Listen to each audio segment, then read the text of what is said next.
Welcome to the audience, who may include licensed and unlicensed clinicians, students, and consumers who want to know more about what doing therapy that includes polyamorous identities, what that might look like. I believe that how we do therapy is really about, first, how to work from a self-aware, settled mind so that we know where the noise is coming from. And I think about noise as being our socialization, our previous experiences, our family rules, and our own attachment styles.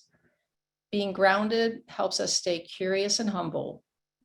So today what I'm going to do is I'm going to share some slides and a poll that I want to conduct, and I want to leave some time at the end for questions and answers. There's also a chat open, so if you just want to comment about anything as we're going along, I welcome you to do that. I also want to say that I am accustomed to seeing who I'm speaking with. So just this idea of doing a webinar is a little bit unusual for me. I welcome whatever reactions you have, and I promise we'll have time at the end for me to respond to the questions. So how did I get here to talk about this? Well, really writing this chapter was such a blessing for me. A lot of times I get asked to talk about bisexuality and sexual fluidity. I've been part of the LGBTQ community for a long time. And I've been at USC for 26 years, teaching human sexuality for the last 21 years and a couples therapy course for 16 years. Like Melissa said, I have a small private practice. Sometimes I'll see 3 couples in the same day. And a lot of what the couples work has been, and just relationship concerns, has been about having brave conversations, sometimes navigating affairs, other types of arrangements, and oftentimes working with breakups.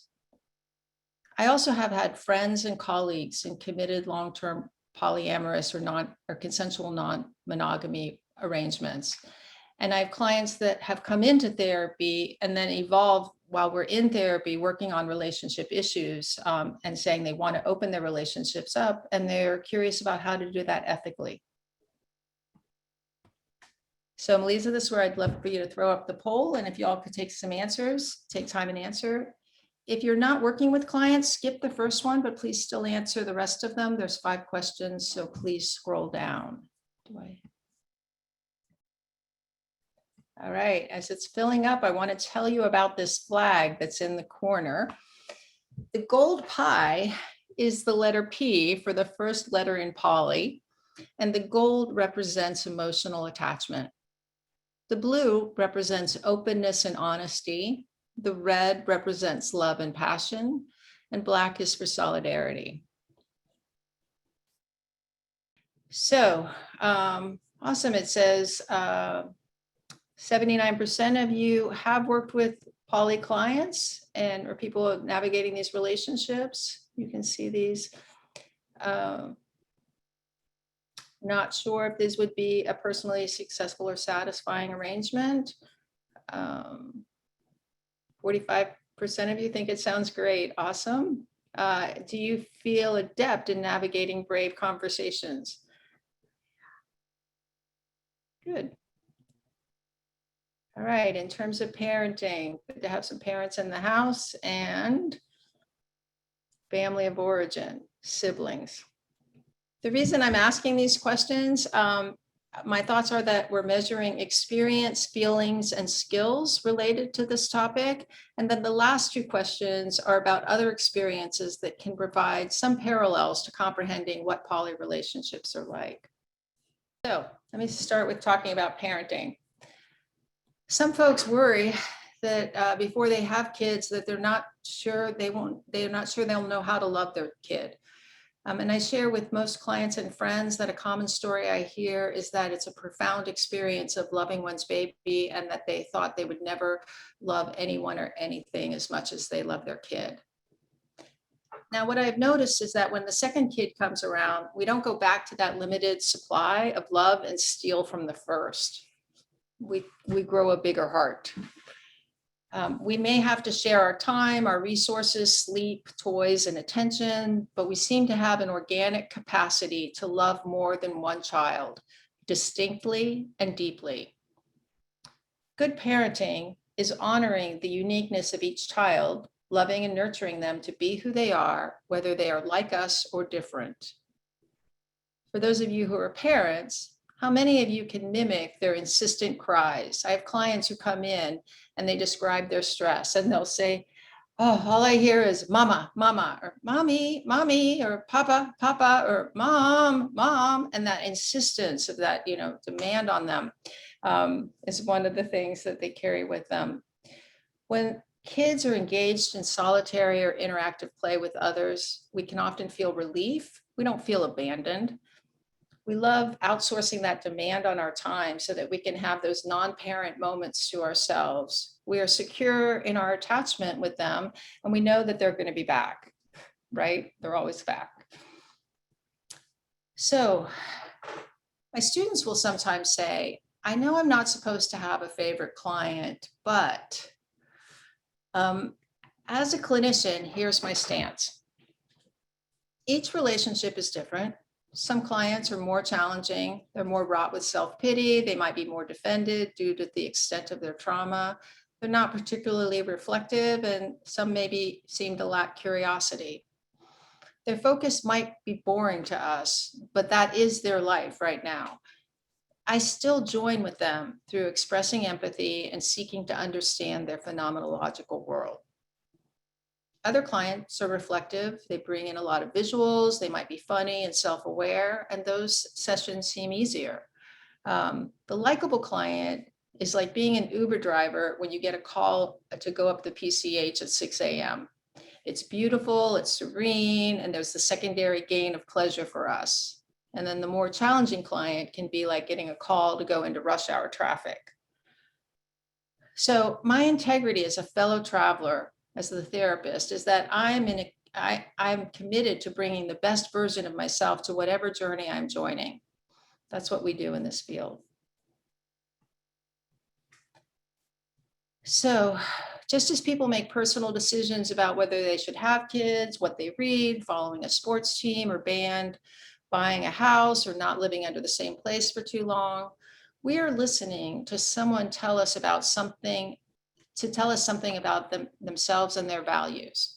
We don't need to be on the same page. We can be curious and supportive and help them create the space and remove the obstacles. This is us grasping diverse experiences of people's lived experiences and desires. So some important parts for a therapist to understand might be the various reasons that people come into polyamory, what their underlying values and beliefs are, the complexity of what their boundaries are like, consent, concerns, navigating power dynamics, and where and how these negotiations may be occurring in other family, work, and social contexts. And I'll explain that a bit more. So I took my chapter title from this song, The Heart Wants What It Wants. When Selena sings about this, she sounds like she's pining for someone who doesn't seem to be that into her. And the song is a response. It's actually a pushback to well-meaning friends and family members, like, let go already. Or maybe it's a therapist, We have all likely gone through growth to either let go of something that perhaps didn't serve us, or we've been challenged to adopt consistently new habits we want, like exercise, meditation, being vulnerable. We don't respond immediately to the preferences of someone else. You might have people in your life with strong opinions. We're all on our own journey and we all take our own time. And this is a good time for me to talk about what countertransference is. Countertransference is the therapist's emotional entanglement with the client. I may be over-identifying with my client, or I might be seeing them and remembering feelings that I had about a past relationship of my own. Countertransference is not a bad thing. It's important information to help us draw on. We get our hunches from that. We might better utilize our affective vocabulary. And it also points out to us sometimes where we still have our own work to do.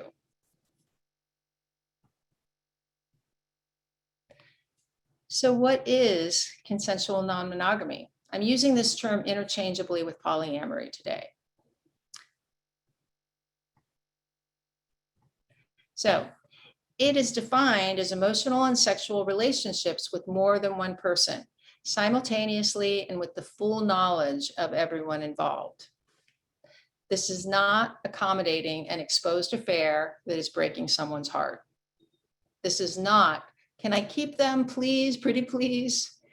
This is not, hey, something's wrong with our relationship. Maybe we should have a baby, or maybe we should just like have a three-way. You know, if someone is unhappy in their relationship, our work is to fully address unhappiness. This might involve discussing a new dimension. And I've had clients who come in and they bring up like, maybe I want to have an affair, maybe I want to have an open relationship. And, you know, they're kind of grasping to feel better, to fix things. Oftentimes, and I think of therapy as a slowed down conversation, that when we really slow down and pay attention to what is behind that grasping for a solution, it isn't sometimes what they really want. And I've also had people say they recognize in hindsight that might implode their marriage. But why do we need to do this? I've had a number of couples who come in to discuss changing their relationship dynamic. They have been ethical, measured decisions when they've come from a very loving place. And they're looking at it as like, this is who we are. We have this idea of wanting to expand. I've listened when one partner said that they thought that they would be too vulnerable to do this, and it would be hard to stay happy with their partner. Another dynamic was when someone was pretty annoyed with their partner and they were going down the path of trying to open things up. And at that point, I expressed concern about maybe having a rescue fantasy of a new person to take them away from the challenges they were feeling right now. They slowed it down, and within 6 months, they were back to a much better place and back on track with their values related to their polyamorous interests. So, because there might be up to 20% of the population that identify as consensually non-monogamous, there is a high likelihood that some of our clients are going to come in, and this is going to be part of their interest. These are folks who are vulnerable to minority stress, because many times people that are in poly relationships aren't out and open with their family members and their friends. So therapy is supposed to be a safe place for them to be able to talk about some of their concerns. As a white woman on the West Side, one might expect that I would have a predominant white caseload. And it's been pretty consistent with my small practice, that sometimes it's skewed towards queer clients, and other times, it just really varies based on where my referrals are coming from. I'm not doing any particular advertising. But when I look at my caseload right now, it's 20% Black identified, 30% Latinx, and 20% Asian clients. And part of that is because people are looking for clinicians where they feel seen, if not mirrored. We're committed at USC to train diverse clinicians because representation matters. And if not in group, cultural humility matters. And I'm mentioning that because cultural humility is really a stance that we need to take when we're working with anyone where we might be different, but we're understanding that openness that we need to have to the experience of the person sitting in front of us. So if you're comfortable, the clients will find you. That's what I mean to say. The clients, this highlights one of the earlier questions from the poll, because how do we navigate brave conversations in our own intimate relationships? To discuss intersectionality and explicitly address multiple dimensions of identity requires being adept at discussing topics bravely. One of my African-American students this week brought up the fact that her white supervisor brought up their differences in their session, and it really made her happy, this conversation that she didn't know was going to be possible. This is the kind of ease that comes when we have a self-aware, settled mind. I was so happy for her experience with that supervisor. We must do our own work to hold this kind of space. So something I always like to talk about is our clients will only tell us what we are comfortable hearing. Everything about us tells somebody what we can handle. And I have heard numerous stories about how therapists have responded badly. So how comfortable are we? I put up this comic because sometimes, clients bring something that surprises us all the time, and how do we respond to them really cues them into how they're going to continue to talk with us. So there's work to be done for us to get comfortable. We have to take our own inventory. What is our personal commitment to monogamy or to some other relationship structure? What is our training, our faith institutions, and our cultural norms or family taught us? What's our experience of non-consensual extramarital affairs?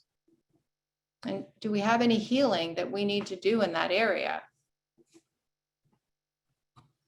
So what we do is we honor the person or the people in front of us, and we attend to the multiple dimensions of their identities with cultural humility. We assess our competency and are willing to learn what we need without burdening our clients to fully provide our education. We stay open-minded and curious as we assess and seek to understand who we are sitting with. I'm going to discuss some continuums in a way both identifying our own dimensions of identities and also how we might understand our clients. So most of us know the Kinsey Scale to understand sexual orientation or sexual behavior. And in the top left, I've given you an older version with a visual, and in the bottom, a more recent adaptation that is less binary. And the reason I'm doing that, and for the bottom chart, for example, is I'm just going to use myself as an example. I may identify as female and I'm attracted to women predominantly. But let's say I come to terms with being trans, and so then I would shift and identify myself as male, and I am attracted predominantly to women still. I don't have to adopt the label of being heterosexual according to the old Kinsey Scale if nothing in my socialization had prepared me to be seen and understand the experience and privilege of cisgendered heterosexuality. So this is where the nuances and really understanding the uniqueness of each individual matters. And so here's some other kinds of continuums that are super helpful for working with poly clients. There's a course, there are a lot more than these, but I want to, we only have an hour, and I wanted to mention, anyway. Have a note I don't understand. Okay, first of all, people come out to themselves with time, and life changes us. So even where somebody might place themselves on these continuums at one point in their life, it might be different a few years out.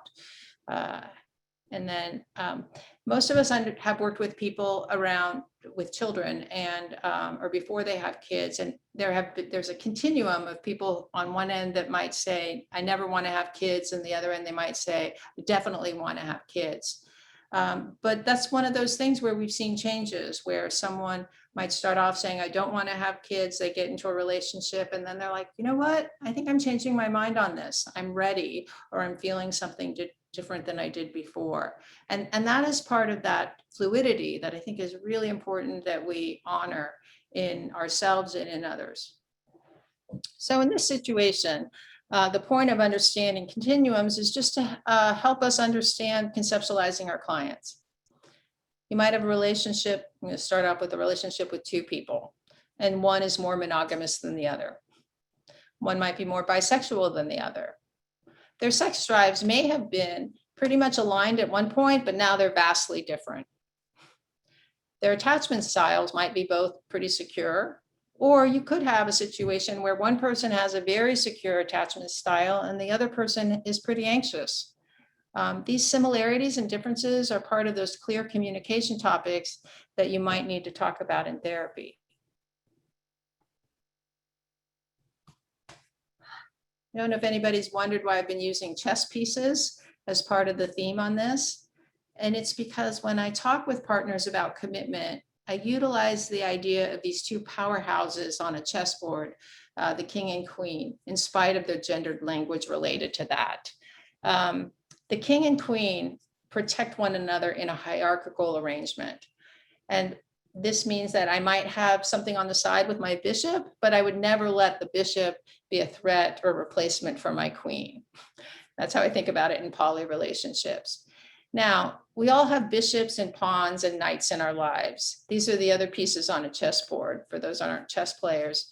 In many of our households, that might be the kids, it might be best friends, or it might be the in-laws. These are non-sexual but intimate relationships that make us feel more satisfied, purposeful, or entertained. I'm drawing on this model from structural family therapy to protect this core relationship between parents to keep them solid for the long run. Because we've all seen families where things have split out because that care isn't there for our important relationships. So in consensually non-monogamous relationships, they're ideally composed of better communication because partners are holding the space to hear and honor the other's needs. They're not just conforming to scripts that they believe they have to follow, and they're not speaking up. I wanted to make sure to introduce this term in case it was new to some folks. This is also in the title of the chapter I wrote. We all know the experience of being happy because someone dear to us is happy. When people feel a secure attachment, they're not threatened by other intimacies. They can celebrate knowing that a happier version will return. This is where I see you. I see you getting your needs met in a different way than I know how to meet them. I don't consider myself a failure that you love them too. I don't think of myself as inadequate. I do not need to be the one who is everything to you.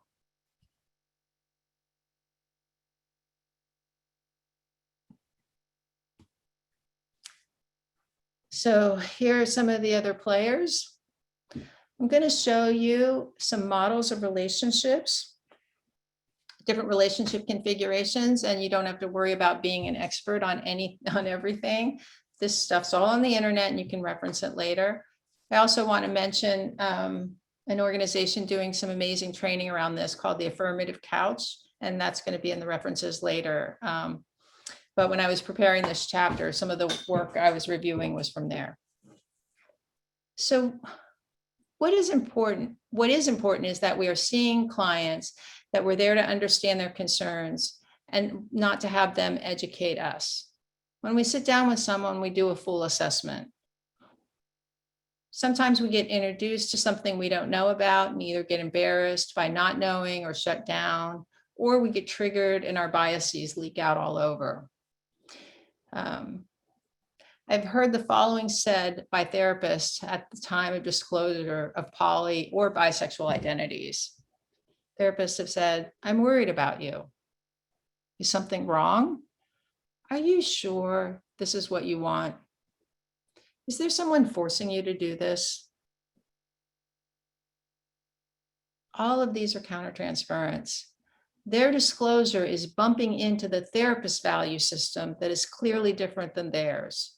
People used to do this with interracial dating, and sometimes they still do. First, is the client even talking about the relationship configuration as a presenting concern, or did they just mention it as part of their demographic information? They might have just been telling you who they are, where they live, who is important to them. And then if it is the reason that they come to therapy, they may be coming to get support to be more open and aligned with their preferred narrative. And they're seeking support to push through their fears, not to have them fed more.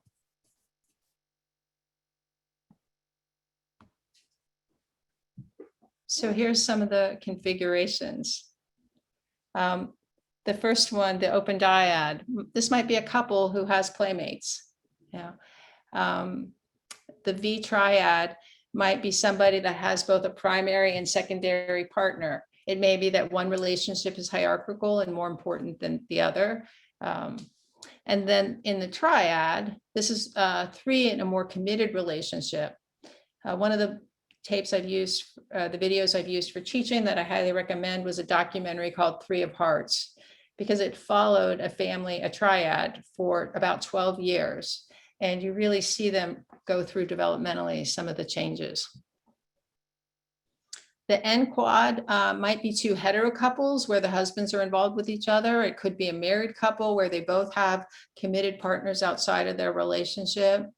I have some friends that are in a marriage with children, and they both have committed partners. They have a home where the kids are. They also have a separate place where they can each have times with their lovers or their home with the kids.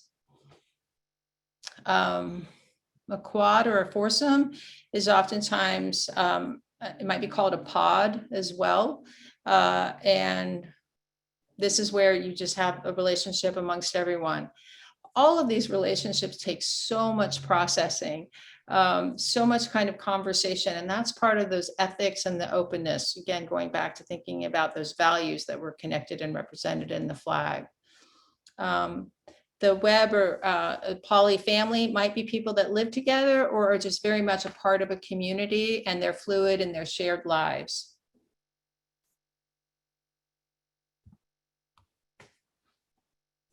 So here are some of the concerns that come up sometimes in conversations we have with people that are in poly relationships.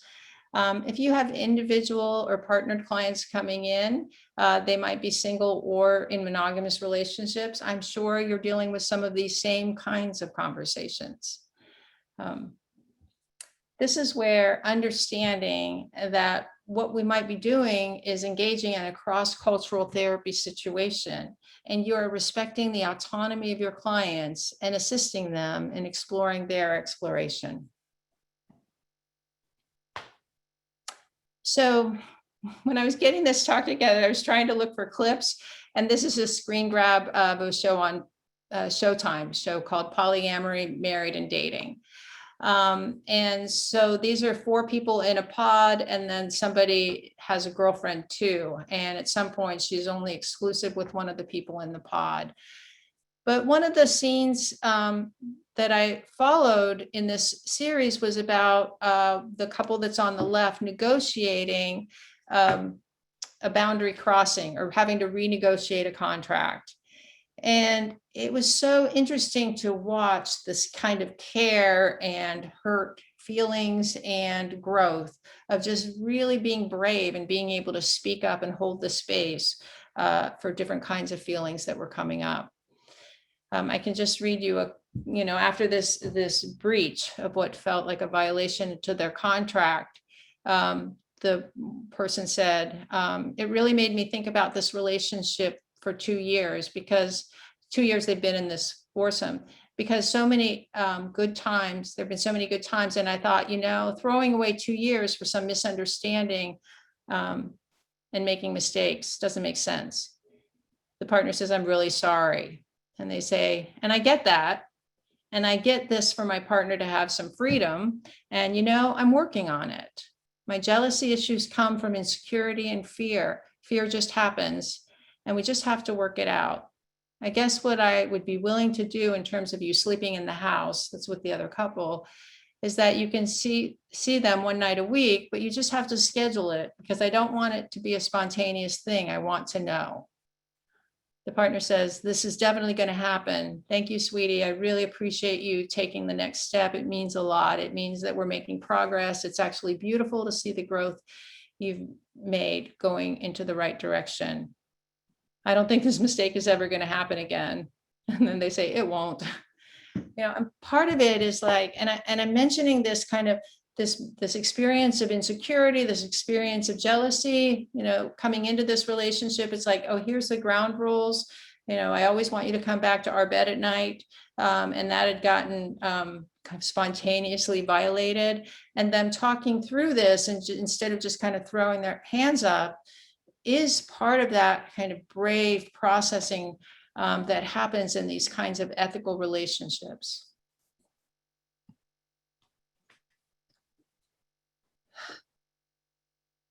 I was watching something recently with Laverne Cox, who was talking about trans people and all the recently proposed bills around the country, where she said, they have a right to exist as their authentic selves.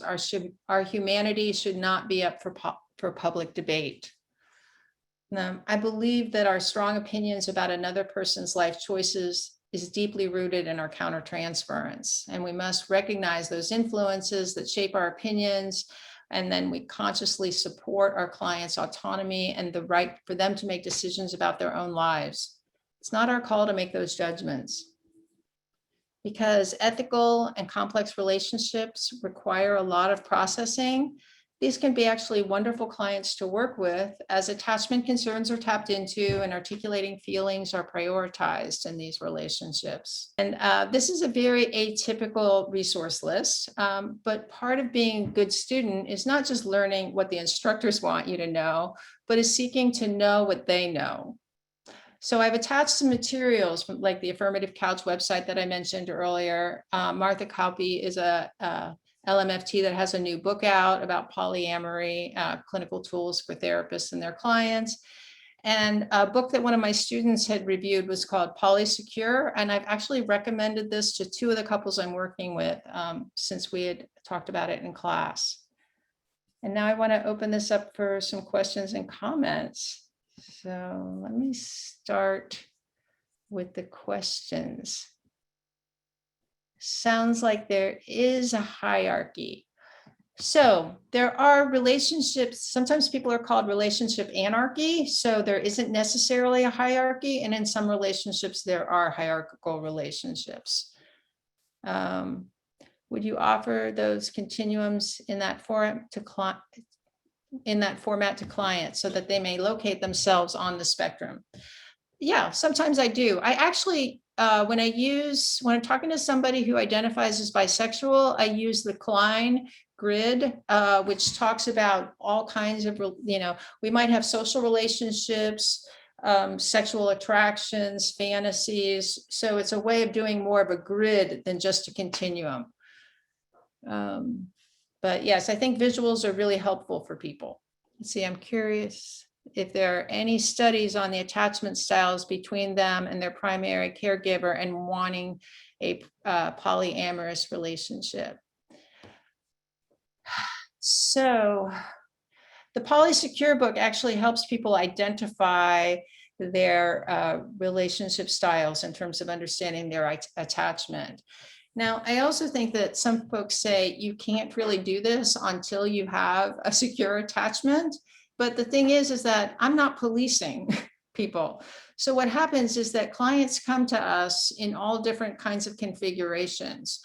And I think if somebody, pretty much in most couples that I work with, in most relationships, there's a lot of anxiety around how we interact with others. And part of that I look at is people's capacity to self-soothe or to self-regulate.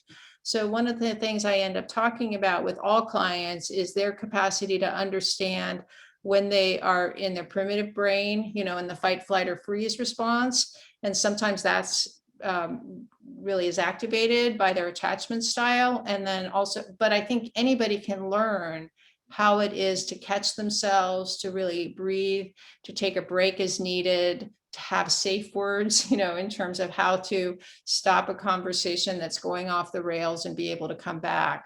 And the example that I read, that in the case, that was a conversation at the end of a pretty tough weekend. And so just watching couples not have a myth that, oh, we have to solve all our problems within a designated amount of time, but really be able to work through things is pretty important. So if anybody else wants to jump in and know something about the attachment styles related to that, that's great. But, we meet with who walks in our door. So the next question I'm going to read is Holly's question. I'm curious about your thoughts about how to address those differences in their comforts and desires, especially when they still have different desires after processing. I think that therapy is a slowed down conversation. And part of what I try to do is help clients see and respect their partners. I just was talking to someone who brought this up recently and said this is something that they were considering for their relationship. And I had to just really slow it down, because it's such a brave thing to feel like there's something I want to say, there's something I want to say, and feeling like it's not safe to say it. And so then, it's that idea of, oh, this is the first I'm hearing about it. This is a coming out experience. So you might have been thinking about this for a while, but the other person needs time to adjust thinking about it. And so recognizing the relief and the terror that somebody might feel about coming out, and then also allowing that other person, whatever kind of space and time and curiosity that there is, that is needed for them to just process through that. Part of the reason about siblings and poly, I will say two pieces about this. The reason I asked that question earlier on is because for those of us who have grown up with siblings, I think one of the things that happens is we recognize that our parents can love us differently and distinctly. And that it could be that you have a parent and child that are very similar, and it could be that you have a parent and child that are very different. And in the healthiest families, there's space and nurturing for both of those. And I think what happens sometimes, what I have run into in relationships is that people who are only children struggle more with this idea of I need you to complete me. And this isn't in all situations. I'm talking about in a clinical population of folks that I've run into, this idea of wanting another and being possessive. There are also people who have grown up incredibly secure and well taken care of, being only children, who have this kind of openness. So I don't know that I don't know directly that there's a specific connection, but again, I'm a clinician, not a researcher, so I'm probably just not well versed enough. Gosh, Cherith, I want to know more what you mean by manipulation. And part of manipulation is that sometimes it just might be awkward kinds of expressions about, how somebody might be asking for their needs. And again, this is slowing down conversations and really clarifying. Can I repeat this flag designation? I'd be happy to put that slide back up.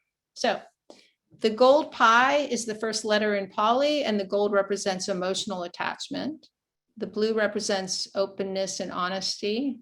The red represents solidarity. The red represents love and passion, and the black is for solidarity. Let's see. Hi, Olivia. Liv was the person that recommended the Polysecure book. How do you manage non-mono couples when one partner wants more of a community kitchen table and the other wants more separate parallel poly of not wanting to have relationships? Okay, so this is a great question. So basically, I'm going to paraphrase it for you because you're using some of the jargon within the community. So if somebody is saying, and this is again, maybe potentially related to some of the insecurities, it's kind of like, I'm okay with you having relationships outside of our relationship, but I want to know about them. There's a certain amount of, please reassure me. I feel like I'll have more control if I can see what's happening instead of you having something on the side that I don't know about. Again, this comes down to processing and having respect for the people that we've made a commitment to. Again, coming back to that idea of openness and honesty, and that we're not trying to hide something.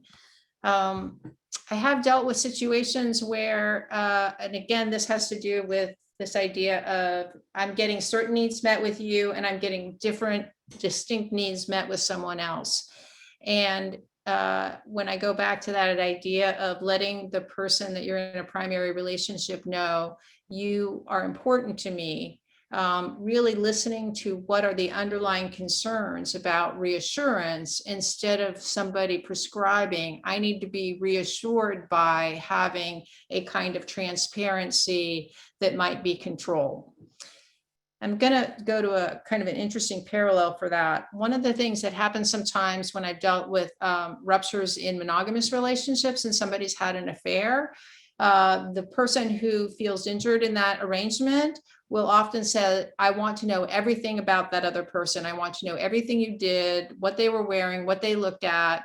And I try to slow that process down to help them understand, what is it that you're looking for? What are you going to do with this information? Because what I've seen numerous times is somebody will come in and the better part of their brain will say, I'm devastated. I want my marriage to work. I want us to survive this. Oftentimes the partner is also devastated, doesn't want to lose this relationship, feels like they've made a mistake.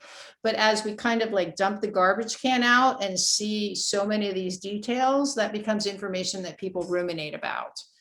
And so part of slowing down a conversation is trying to listen to what are the needs that you're trying to get met by navigating these different kinds of relationships. And sometimes the person has insight and says, oh, I see where this would make you more secure. And sometimes the person says, oh, I see where knowing this would probably make it harder for me. So again, just showing respect for each other and keep working through that. Thanks.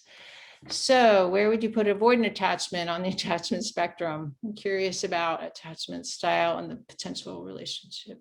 I don't know about studies specifically, but I have seen a number of avoidant attachment folks in poly or open relationships of some kind. And actually, I think that's where it works a lot. When I talked about as a parent outsourcing, it's like, please, grandparents, please take the kids, I need to have some non-mommy time. When people feel that way, in some ways, somebody who might be avoidant would feel like, I want to be in a relationship, but I don't want the responsibility of being as committed as I think my partner wants me to be. So it could be that if you're partnered with somebody who really kind of is navigating a different kind of space, a different kind of connection, that is where those kind of supplemental or, multiple points of connection help the person who's partnered with somebody avoidant to feel like they're getting their needs met. How do you help clients navigate agreements related to non-monogamy? Again, it's a slowed down conversation. One of the things that happens is that when somebody brings it up, bringing it up is not like, well, let's do a checklist. Actually what happened, I had somebody bring this up this past week, and I recommended the book, the Polysecure book, because it's just like, do you know what you're talking about? Do you know what I want you to just think? I think about information as being power in the situation of understanding what kinds of questions I might need to ask. I have no idea if this relationship is going to go in the direction that they will open it up or not. I know that they both philosophically have talked about this, but there's some other things that they need to work on. And so part of how to talk about this is just to put as much information out on the table and to slow it down and make sure that it's not like asking for a solution for some other problem that's harder to talk about.